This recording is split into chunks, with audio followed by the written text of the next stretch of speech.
So hello everyone, welcome to my channel study with Bisu. तो कैसे हैं आप लोग। तो ये हेरिडिटी एंड एवोल्यूशन का लेक्चर नंबर 5 है। तो अगर से आप लोगों ने लेक्चर 1, 2, 3, 4 नहीं देखा है तो उसका लिंक मैंने डिस्क्रिप्शन में दे दिया है, और साथ ही ऊपर आप लोग आई बटन पे क्लिक करके सीरीज वाइज एकदम लेक्चर को देख सकते हो। वो लेक्चर देख लेना, देन आप इस लेक्चर पे आओ, तब जाके आपको ये लेक्चर अच्छे से समझ में आएगा और साथ ही आपका सारा टॉपिक इस चैप्टर का क्लियर हो जाएगा। ठीक है, तो चलो अब हम लोग अपना आज का लेक्चर स्टार्ट करते हैं। लेक्चर स्टार्ट करने से पहले अभी तक जो भी चीज मैंने पहले पढ़ाया है उसको मैं शॉर्ट समराइज कर लेता हूं। ठीक है, तो देखो, इंट्रोडक्शन से लेके और ये जो सेक्स डिटर्मिनेशन है हम लोग सबको जानते हैं, ये हेरिडिटी का पार्ट है। बस इतना ही जो है 2021 के बोर्ड एग्जामिनेशन में आने वाला है। ठीक है, तो लेक्चर 1, 2 एंड 3 उसमें मैंने ये अच्छे से करा दिया है और वहां पे मैंने एकदम डिटेल में इसको समझा दिया है, तो वो आप लोग लेक्चर देख लो। यहाँ पर मैं सिर्फ पीछे वाला लेक्चर का यानी कि लेक्चर 4 एवोल्यूशन जिसमें मैंने स्टार्ट किया था उसको मैं शॉर्ट समराइज कर देता हूं, जिससे आज का लेक्चर आप लोग का रिलेट होगा क्या फिर आखिर हम लोग क्या पढ़ रहे हैं। ठीक है, ये तो मैं बस आपको नॉलेज के लिए एवोल्यूशन वाला पार्ट पढ़ा रहा हूं कि आप लोग का नॉलेज हो, ऐसे सिलेबस से रिमूव है। आप लोग मन आप पे डिपेंड करता है कि आप लोग देखो कि नहीं देखो। ठीक है, तो हम लोगों ने पिछले लेक्चर में देखा था एवोल्यूशन क्या होता है। तो ये ग्रेजुअल चेंज है जो कि बहुत जनरेशन में होता है। इसमें क्या होता है, जो सिंपल ऑर्गेनिज्म है वो और कॉम्प्लेक्सिटी की ओर बढ़ते हैं, और कॉम्प्लेक्स होते हैं। जैसे कि हम लोगों ने इसमें यह भी पढ़ा था ओरिजिन ऑफ लाइफ ऑन अर्थ, जिसमें हम लोगों ने पढ़ा था कि लाइफ पे जो है पहला लाइफ, अर्थ पे जो है पहला लाइफ आया था वो था प्रोटोप्लाज्म। उसी प्रोटोप्लाज्म पे सारा अर्थ पे डाइवर्सिटी आया। इनफैक्ट हम भी लोग जो हैं उस प्रोटोप्लाज्म से ही आए हैं। उसके बाद हम लोगों ने स्पेसिएशन पढ़ा था। इस स्पेसिएशन में हम लोगों ने देखा था कि कैसे जो है पुराने स्पेसीज से नए स्पेसीज का फॉर्मेशन होता है। इसमें हम लोगों ने बहुत सारा एग्जाम्पल देखा था, बहुत सारा चीज समझा हुआ था। उसके बाद हम लोगों ने देखा था वेज ऑफ स्पेसिएशन, जिसमें हम लोगों ने पढ़ा जियोग्राफिकल आइसोलेशन, मतलब बहुत सारा कारण देखा कि किसके वजह से जो है एग्जैक्टली ये स्पेसिएशन होता है। ठीक है, तो चलिए यहाँ तक हम लोगों ने पिछले लेक्चर में देख लिया था। अब हम लोग आगे देख लेते हैं कि आज के लेक्चर में हम लोग क्या पढ़ने वाले हैं। Topics cover in this lecture. तो आखिर आज के लेक्चर में हम लोग क्या क्या चीज पढ़ने वाले हैं। तो आज हम लोग पढ़ेंगे एवोल्यूशन और क्लासिफिकेशन के बारे में। इसमें हम लोग समझेंगे कि ये जो एवोल्यूशन है और ये जो क्लासिफिकेशन है ये दोनों टॉपिक आपस में लिंक है। मैं आपको डिटेल में समझाऊंगा आखिर बेसिकली इसमें पढ़ना क्या है। उसके बाद हम लोग इसके अंदर पढ़ेंगे ट्रेसिंग इवोल्यूशनरी रिलेशनशिप और एविडेंसेज ऑफ एवोल्यूशन। अब हम लोग ये एवोल्यूशन पढ़ रहे हैं कि हाँ ये ग्रेजुअल चेंज है, क्या ऐसा इसका कुछ प्रूफ है, कुछ एविडेंस है। तो ऑफ कोर्स है, इसके 4 एविडेंसेज हैं, उनके बारे में हम लोग पढ़ेंगे। जिसमें पहला है होमोलोगस ऑर्गन, दूसरा है एनालोगस ऑर्गन, तीसरा जो है वो फॉजिल्स। और इस फॉजिल के बारे में हम लोग डिटेल में पढ़ेंगे। तो पहले इसमें हम लोग समझेंगे कि फॉजिल जो है कैसे बनता है, उसके बाद ये फॉसिल का हम लोग कैसे पता करेंगे कि ये फॉसिल कितना पुराना है। तो बेसिकली बहुत सारा टॉपिक हम लोग इसमें अच्छा अच्छा कवर करेंगे। ठीक है, उसके बाद फोर्थ जो टॉपिक हम लोग पढ़ेंगे मॉलिक्यूलर फाइलोजेनी के बारे में। ये जो है लेटेस्ट तरीका है हम लोग को पता करने का कि हम लोग जो है पुराने स्पीसीज से ही आए हैं। इसमें डीएनए का यूज करके, डीएनए का स्टडी करके हम लोग पता लगाते हैं। ठीक है, उसके बाद हम लोग टॉपिक पढ़ेंगे एवोल्यूशन बाय स्टेजेज, यानी कि ये जो एवोल्यूशन है मैंने बताया था बहुत लॉन्ग टाइम के बाद होता है। ये ऐसा नहीं है कि आप सोए कल सुबह में एवोल्यूशन हो जाएगा। एक बार प्रोटोप्लाज्म आया अर्थ पे और एक ही बार में उससे वो रिप्रोडक्शन किया और थोड़ा सा वेरिएशन आया और ह्यूमन बीइंग प्रोड्यूस हुआ, ऐसा नहीं होता है। ये स्टेजेस में होता है, बहुत लॉन्ग टाइम लगता है इसके लिए। ठीक है, और उसके बाद हम लोग एक टॉपिक करेंगे evolution should not be equated with progress, यानी कि जो एवोल्यूशन है इसका मतलब है नहीं कि प्रोग्रेस। जो जैसे कि हम लोग ह्यूमन बींग्स हैं, हम लोग एवोल्यूशन के एकदम पिनाकल नहीं है, हम लोग एकदम डेवलप नहीं है। हम लोग का जो आइज है हम लोग से भी ज्यादा डेवलप आइज ऑर्डर एनिमल्स में होता है। हम लोग का जो सेंसिंग पावर है उससे ज्यादा डॉग का सेंसिंग पावर होता है। तो ऐसा नहीं है कि हम लोग प्रोग्रेस को एवोल्यूशन से इक्वेट कर दें। ठीक, और इस चैप्टर का हम लोग लास्ट टॉपिक पढ़ेंगे जो कि है ह्यूमन एवोल्यूशन। ठीक है, तो चलिए लेक्चर को स्टार्ट करते हैं। बहुत इंटरेस्टिंग लेक्चर आज का होने वाला है। एवोल्यूशन एंड क्लासिफिकेशन, चलिए इसको हम लोग समझते हैं। ठीक, evolution and classification are two branches of biology. जो ये एवोल्यूशन है और ये जो क्लासिफिकेशन है ये बायोलॉजी का दो अलग अलग ब्रांच है। ठीक है, evolution deals with figuring out how organism evolve, यानी कि हम लोग एवोल्यूशन में बेसिकली अभी तक क्या पढ़ते हैं कि हाँ कैसे कोई ऑर्गेनिज्म पुराने एग्जिस्टिंग ऑर्गेनिज्म से कैसे इवॉल्व होता है। वही क्लासिफिकेशन की बात की जाए तो classification deals with figuring out how closely related two species या टू ऑर्गेनिज्म आर। और क्लासिफिकेशन में हम लोगों ने क्लास 9 में अच्छे से पढ़ा था कि हम लोग क्लासिफिकेशन किस बेसिस पे करते हैं कि टू स्पीसीज कितना आपस में रिलेटेड है, उनका कितना कैरेक्टर जो है आपस में मिलता है।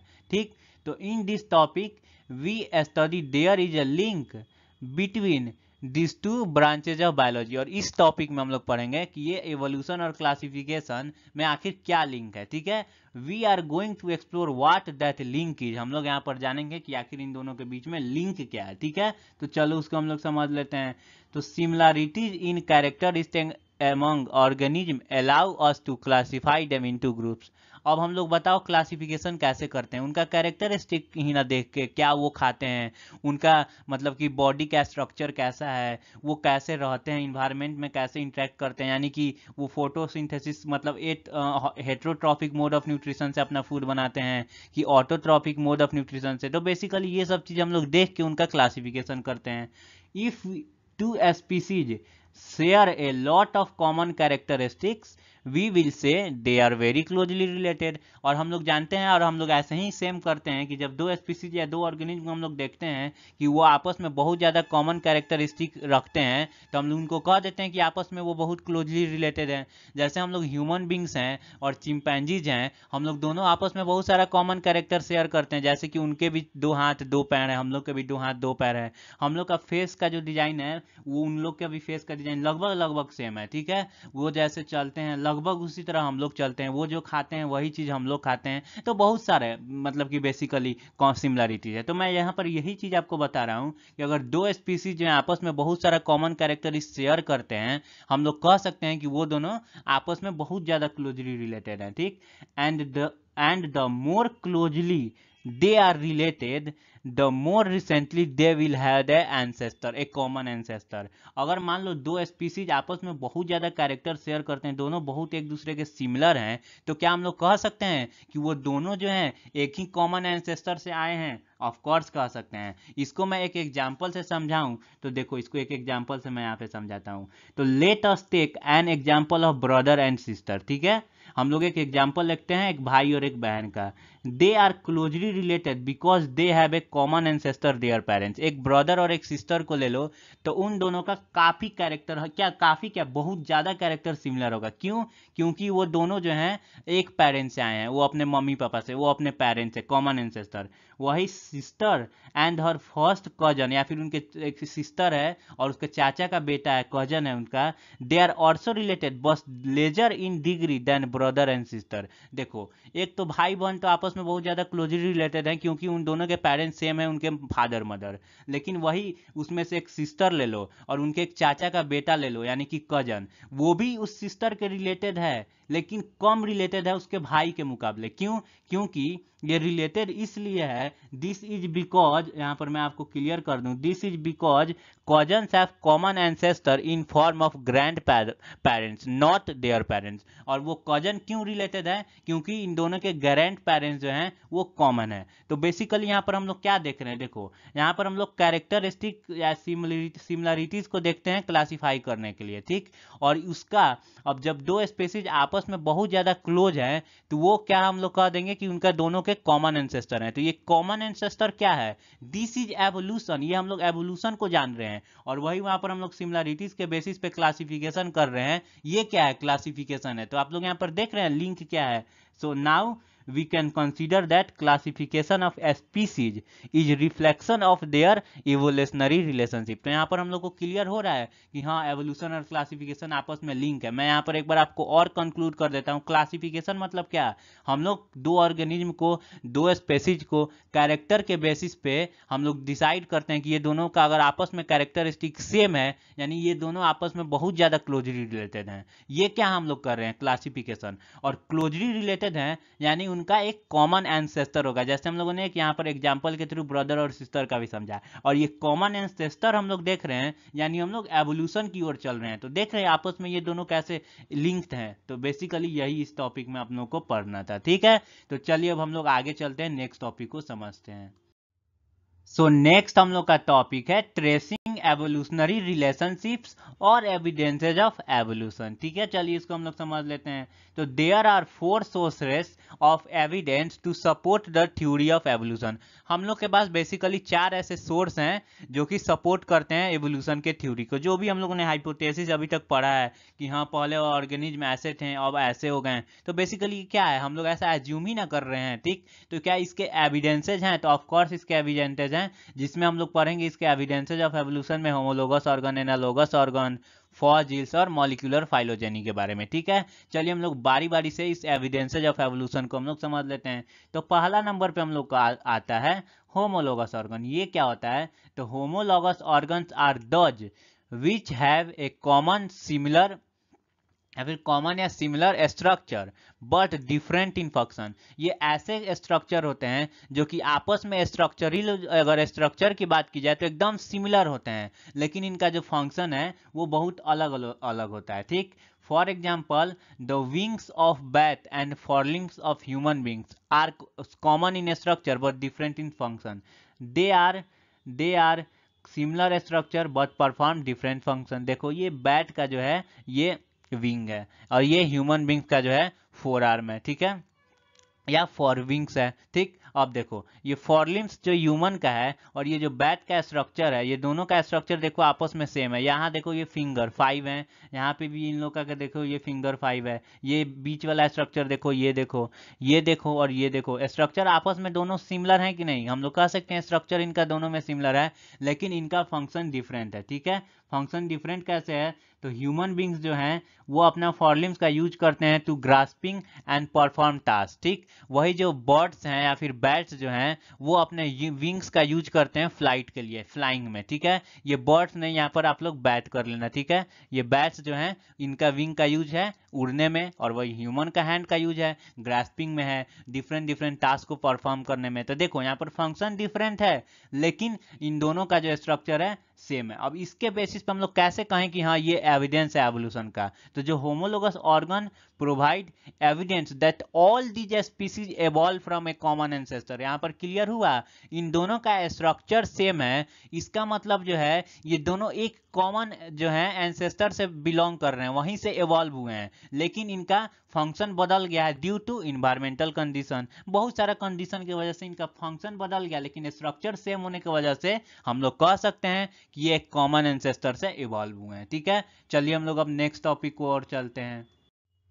नेक्स्ट हम लोग का जो टॉपिक है वो है एनालोगस ऑर्गन। इसमें क्या होता है ये देखो, होमोलोगस ऑर्गन के सेम अपोजिट होता है। ठीक, analogous organs are those which have similar function but different structure. ये एनालोगस ऑर्गन ऐसे ऑर्गन होते हैं जिनका जो है फंक्शन सेम होता है, लेकिन यहाँ पर इनका स्ट्रक्चर डिफरेंट होता है। ठीक है, for example the wings of bird and bats. यहाँ पर देखो ये विंग जो है बैट का, जैसे मैंने पिछले होमोलोगस में भी लिया था, ये और बर्ड का जो विंग है इन दोनों का स्ट्रक्चर देखो डिफरेंट है, लेकिन ये जो बर्ड है और जो इंसेक्ट है ये बोथ जो हैं वो, अब ये इंसेक्ट यहाँ पे कट कर लेना आप। ठीक है, यहाँ पर बर्ड और यहाँ पर आप लोग को एक लिखना है बैट। ठीक है, ये मिसप्रिंट हो गया दोनों जगह पे, मैंने थोड़ा सा कर दिया था। ठीक है, देखो ये बेसिकली ये बैट और विंग का दोनों का स्ट्रक्चर डिफरेंट है, लेकिन दोनों का फंक्शन सेम है। ठीक, दोनों जो है इसका यूज करते हैं फ्लाई करने के लिए, उड़ने के लिए, लेकिन इनका स्ट्रक्चर जो है वो डिफरेंट है। ठीक,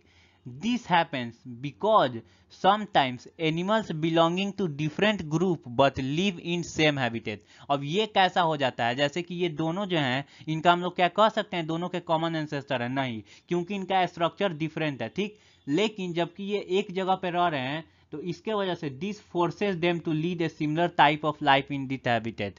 अब जिस इन्वायरमेंट में, जिस ये हैबिटेट में रह रहे हैं, डिफरेंट होते हुए भी इनका स्ट्रक्चर डिफरेंट है, लेकिन जिस हैबिटेट में रह रहे हैं उसमें सर्वाइव करने के लिए इनका जो वो ऑर्गन है वो उस हैबिटेट के अकॉर्डिंग जो है इवॉल्व हो जाता है, डेवलप हो जाता है।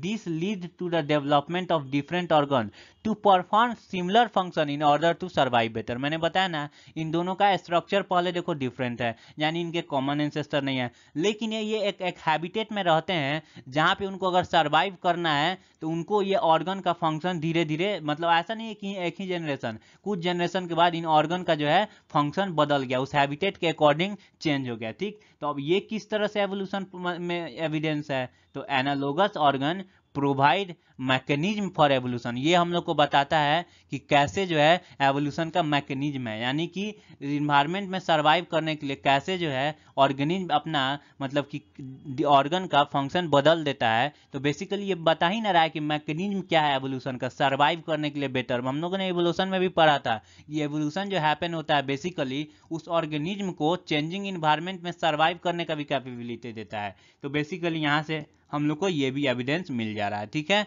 तो चलिए हम लोग नेक्स्ट एविडेंस की ओर चलते हैं। सो हम लोग का नेक्स्ट एविडेंस ऑफ एवोल्यूशन है फॉजिल्स। अब ये फॉजिल्स क्या होता है, ऐसे आप लोग बहुत लोग पढ़े भी होंगे।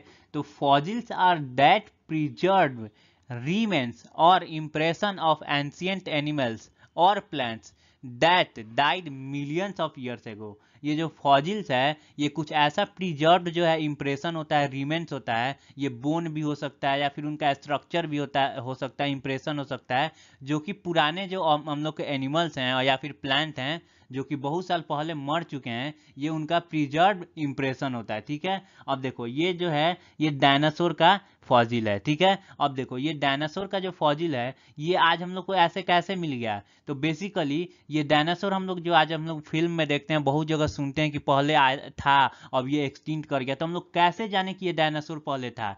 तो बेसिकली ये फॉजिल से हम लोग को मिला था। ये फॉजिल्स में होता क्या है, ये जो एनिमल और जब वही प्लांट जो होते हैं जो बहुत साल पहले डेथ हो जाते हैं, जिनका मर जाते हैं, तो किसी कारण के वजह से जो है उनका जो कुछ बॉडी का पार्ट है वो डिकम्पोज हो जा नहीं होता है, ठीक। नहीं होने की वजह से जो है वो हम लोग को आज मिलते हैं। उस मिलने के वजह से, उस इंप्रेशन के वजह से हम लोग पता कर लेते हैं कि ऐसा कोई ऑर्गेनिज्म जो था वो पास्ट में था लेकिन अभी नहीं है। ये हम लोग को कैसे पता चला, उसके बॉडी पार्ट से पता चला, ठीक है। अब ये फॉजिल बनता कैसे है ये चीज हम लोग को समझना है, ठीक।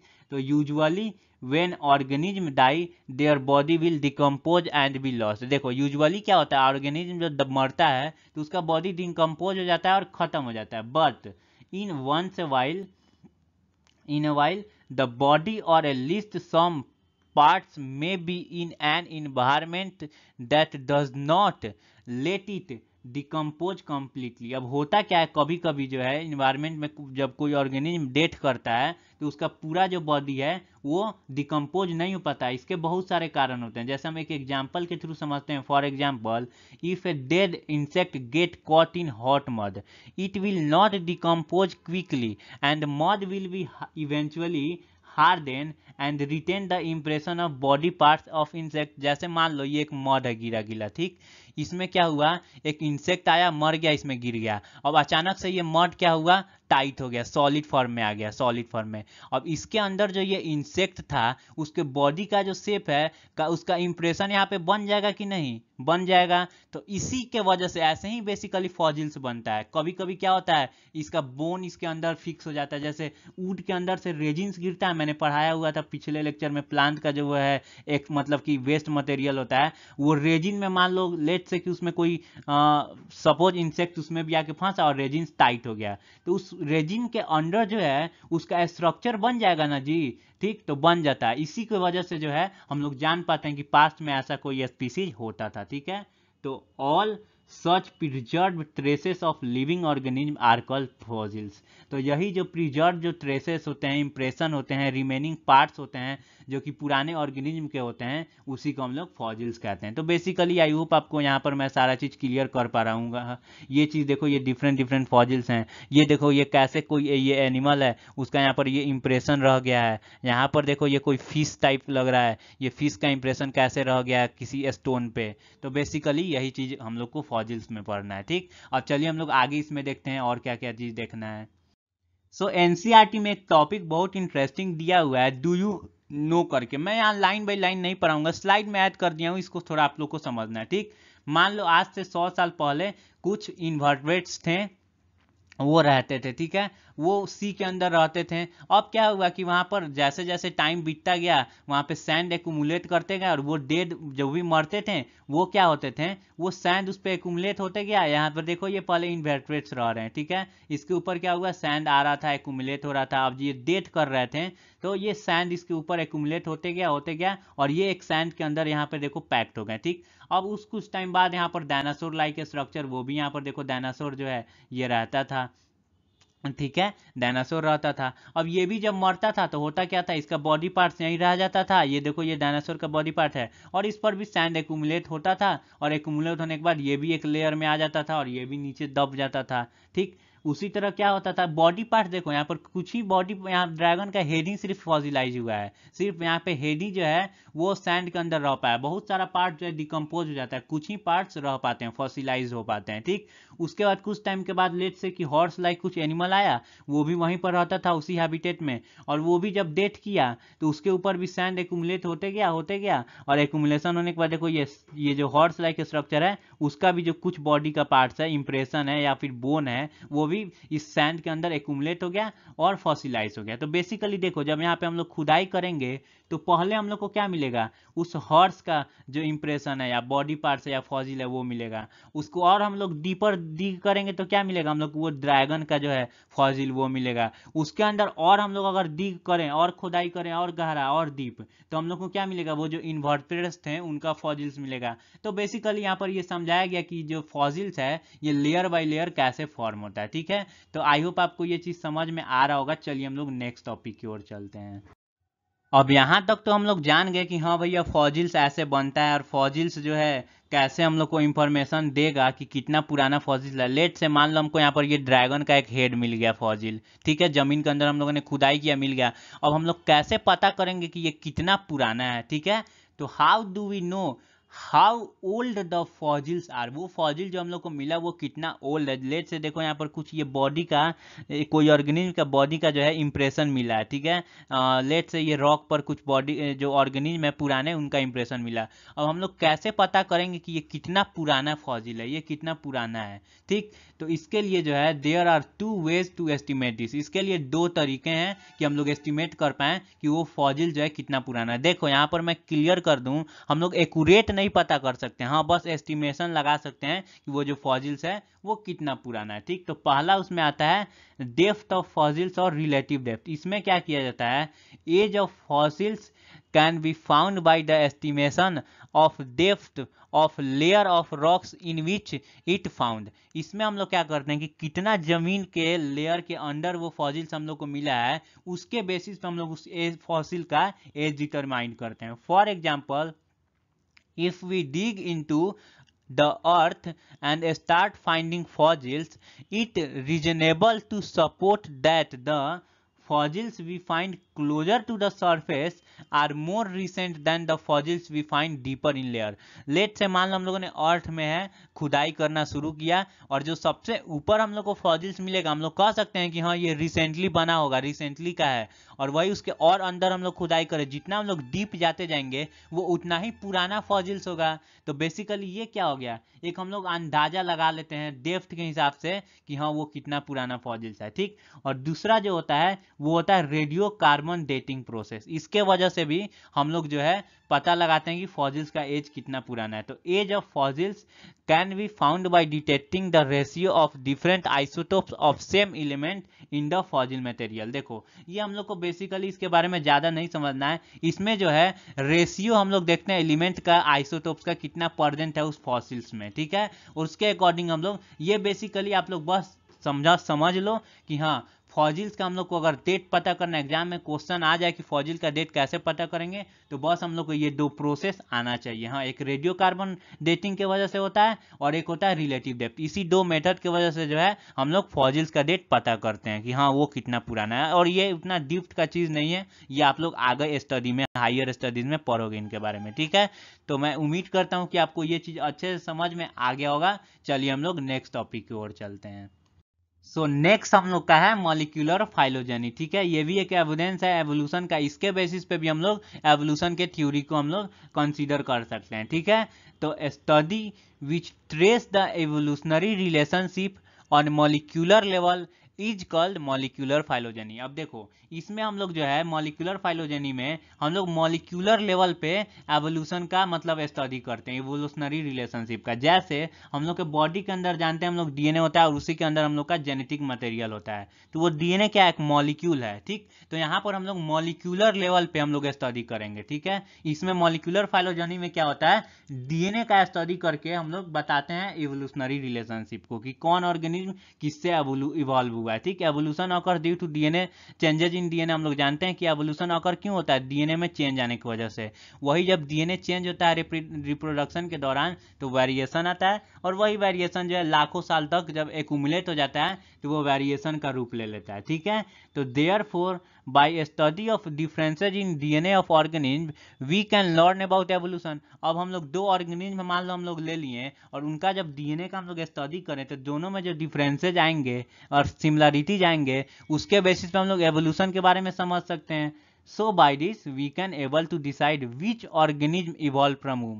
और ये डीएनए के ही स्टडी से, ये मॉलिक्यूलर फाइलोजेनी की स्टडी से हम लोग डीएनए का स्टडी करके पता कर सकते हैं कि कौन जो ऑर्गेनिज्म है वो किससे इवॉल्व हुआ है। देखो इसमें बेसिकली मॉलिक्यूलर फाइलोजेनी में किस आइडिया, किस कॉन्सेप्ट का यूज होता है, तो this is based on the idea that organism which are most distinctly related will accumulate a greater number of variation in their differences in their DNA, ठीक है। देखो लेट से ये हम लोग का एक ऑर्गेनिज्म है और ये दूसरा ऑर्गेनिज्म, ये ए ऑर्गेनिज्म, ये इसका ए हम और इसको बी माने, ठीक। इसका हम लोगों ने डीएनए का स्टडी लिया, इसका हम लोगों ने डीएनए का स्टडी लिया। अब इस डीएनए का स्टडी जो है, इस डीएनए के स्टडी, मान लो ये डीएनए का एक स्टडी है, इससे ये जो डीएनए का स्टडी है वो काफी अलग है, काफी अलग है, ठीक है, काफी अलग है। यानी कि हम लोग कह सकते हैं कि इसी से जो है ये इवॉल्व होके आया है, क्योंकि रिप्रोडक्शन के दौरान आता है क्या, वेरिएशन, और वेरिएशन आया है तब ना ये इससे थोड़ा सा अलग है।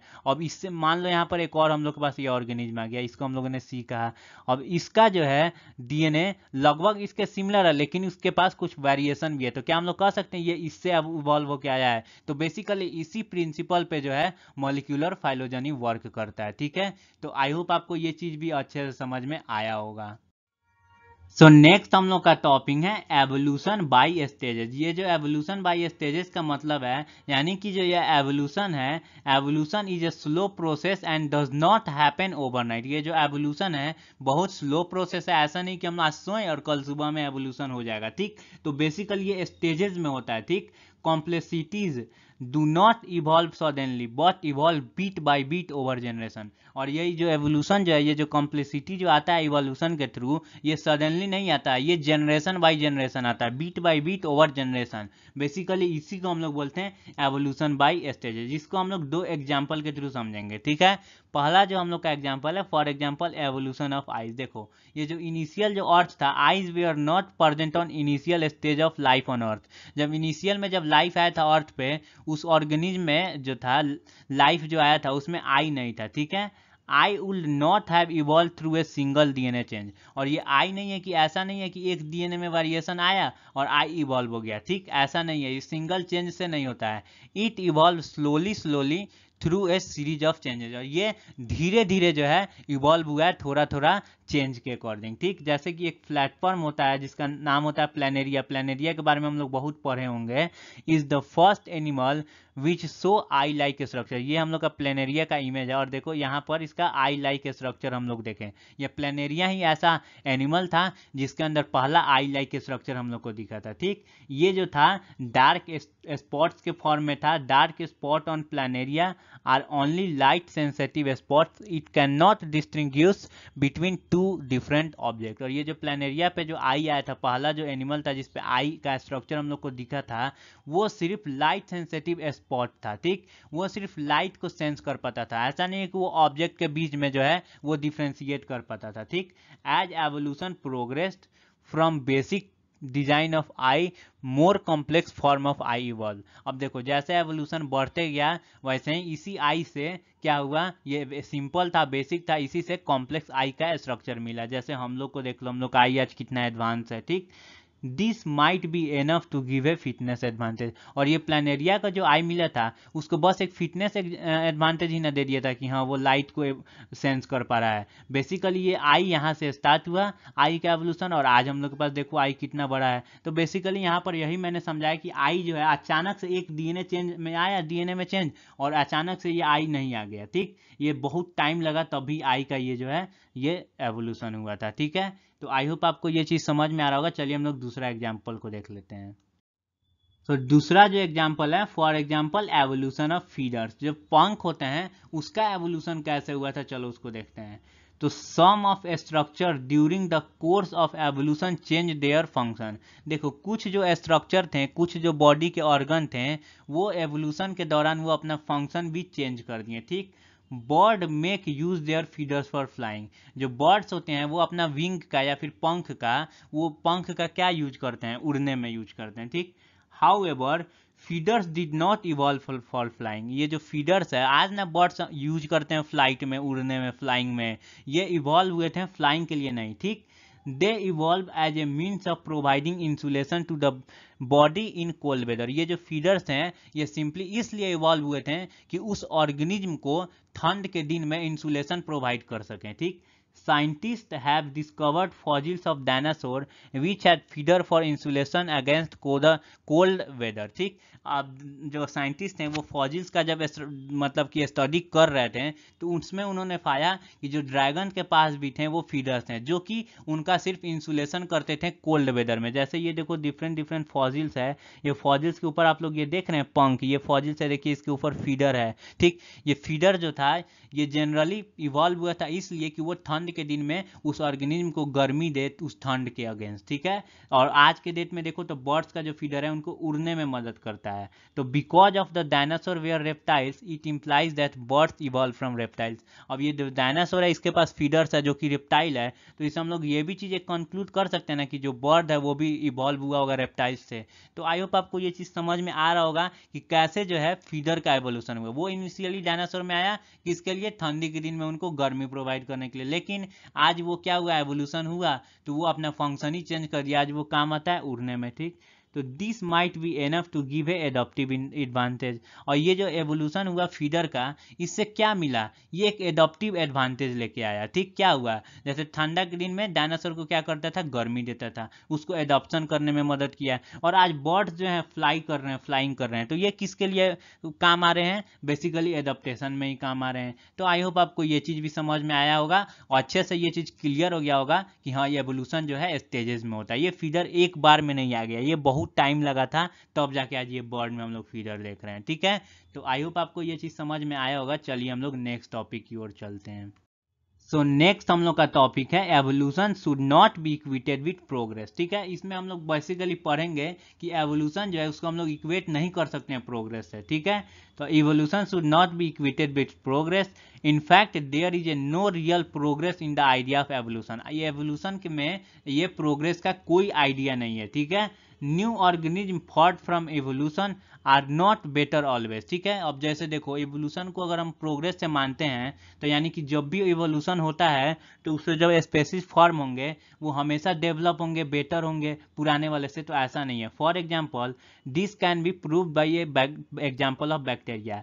Bacteria are simplest and one of the oldest organism on earth. अब बैक्टीरिया की बात की जाए तो वो सबसे पुराना ऑर्गेनिज्म है अर्थ का, उसके बाद ही ना हम लोग आज ह्यूमन बींग्स आए हैं। ठीक, तो वो देखो their simple body design does not make them weak from any angle. उनका जो सिंपल बॉडी का है यूनिसेलुलर है, लेकिन वो ऐसा नहीं है कि उनका जो सिंपल बॉडी डिजाइन है उनको किसी भी तरह से वीक करता है। Bacteria has ability to survive in very high temperature as well as very low temperature. ये बैक्टीरिया के पास जो है ऐसा एबिलिटी है, कैपेबिलिटी है कि वो सबसे हाईएस्ट टेम्परेचर में भी रह पाता है और सबसे लोवेस्ट टेम्परेचर में भी रह पाता है। लेकिन वो देखो कितना पुराना है, उससे आज हम लोग इवॉल्व होके आए हैं। क्या हम लोग हाई टेम्परेचर, हम लोग 100 डिग्री टेम्परेचर पे रह सकते हैं, लेकिन बहुत ऐसे बैक्टीरिया हैं वो रह सकते हैं। ठीक, तो ये चीज़ प्रूफ कर देता है कि जब इवोल्यूशन होता है उससे नया जो ऑर्गेनिज्म प्रोड्यूस होता है वो ऐसा नहीं है कि वो डेवलप होगा हमेशा, वो हमेशा डेवलप नहीं होगा। ठीक, in others words human beings are not pinnacle of evolution. हम लोग जैसा मानते हैं कि हम लोग ह्यूमन बींग्स हैं, हम लोग सबसे ज़्यादा डेवलप हैं, ऐसा बिल्कुल नहीं है। हम लोग का आई साइट देखो तो हम लोग से भी अच्छा आई साइट वाले एनिमल हैं। हम लोग का जो है नोज का सेंसेशन देखो तो हम लोग से भी अच्छा नोज के सेंसेशन वाले एनिमल हैं। डॉग को देख लो, तो बेसिकली ऐसा नहीं होता है। ठीक है, तो evolution is simply a process by which simple organism get converted into complex organism. Evolution जो है सिंपल एक प्रोसेस है जिसमें सिंपल जो ऑर्गेनिज्म है वो कॉम्प्लेक्स ऑर्गेनिज्म में कन्वर्ट हो जाते हैं। ठीक, इसको हम लोग प्रोग्रेस से नहीं कंक्लूड कर सकते हैं। ठीक है, कंफ्यूजन नहीं हो सकता है। ठीक, this is the reason by why evolution did not equated with process. तो बेसिकली यही रीजन है जिसके वजह से जो है हम लोग एवोल्यूशन को इक्वेट नहीं कर सकते हैं प्रोग्रेस के साथ। ठीक है, आई होप आपको ये चीज़ अच्छे से समझ में आया होगा। चलिए हम लोग नेक्स्ट टॉपिक की ओर चलते हैं। सो ह्यूमन एवोल्यूशन हम लोग का इस चैप्टर का लास्ट टॉपिक। चलिए इसको हम लोग पढ़ते हैं और इस चैप्टर को खत्म कर देते हैं। ठीक है, तो studying fossils and determining of DNA sequence have been used for studying human evolution. अब ये जो हम लोग फॉसिल का स्टडी करते हैं और जो डिटरमाइनिंग होता है डीएनए का सीक्वेंसेस मॉलिक्यूलर फाइलोजेनी में, ये हम लोग को मदद किया, यूजफुल रहा हम लोग के ह्यूमन एवोल्यूशन को पढ़ने में। ठीक, there is a great diversity of human forms across the world. हम लोग के ह्यूमन का जो है बहुत सारा डाइवर्सिटी है अक्रॉस अर्थ। हम लोग के अर्थ पे ह्यूमन फॉर्म का बहुत सारा मतलब कि फॉर्म्स प्रेजेंट है। ठीक, for a long time people use to talk about human races. बहुत टाइम से क्या हो रहा है कि पीपुल जो है, लोग जो है आपस में बात करते हैं ह्यूमन रेसेस के बारे में। वो लोग कैटेगराइज कर देते हैं on the basis of skin colour use to be the commonest way of identifying this so called races. और इसमें से जो है स्किन का जो कलर है ये एकदम कॉमन वे है लोगों को रेसेस के लिए आइडेंटिफाई करने का।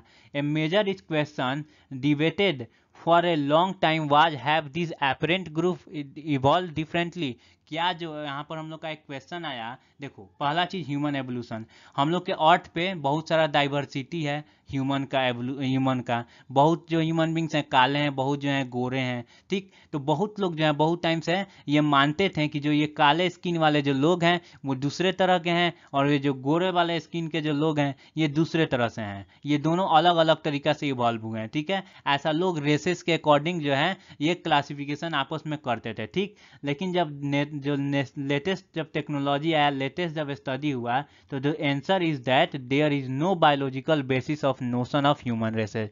और जब बायोलॉजी का जब आगे बहुत सारा नॉलेज हुआ, लोगों को जब स्टडीज आगे बढ़ा, तो उसके बाद हम लोग को पता चला इस रेसेस के अकॉर्डिंग जो है ह्यूमन का कोई क्लासिफिकेशन नहीं है। ठीक है, बायोलॉजिकल बेसिस कोई है ही नहीं इस रेसेस के अकॉर्डिंग। ऑल जो जितने भी हम लोग के ह्यूमन बींग्स जो हैं काले हैं, गोरे हैं, कैसे भी हैं, वो सारे जो हैं वो सिंगल जो हैं स्पीसीज हैं, एक ही स्पीसीज हैं, होमोसेपियंस।